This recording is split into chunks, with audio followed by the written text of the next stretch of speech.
Nagsampa ng reklamong kriminal ng aktor at Quezon City Councilor na si Alfred Vargas at kanyang misis laban sa mga magulang ng batang nang bully umano sa kanilang anak. Ayon sa magsawang Vargas, naganap ang analay pambubuli sa swimming training session ng anak. Paulit-ulit umanong itinulak ang anak nila at tinangkapang lunuri ng isang bata. Ang insidente noong February naman sa Rizal Memorial Sports Complex ang nagbunsod sa kanila na ituloy ang reklamo. Personal daw nilang nasaksihan ang bahagyang pagtulak sa anak habang nag-warm up bago ang kompetisyon.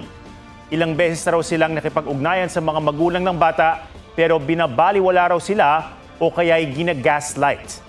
Paglabag sa Special Protection of Children Against Abuse, Exploitation, and Discrimination Act ang isinampa laban sa mga magulang ng bata.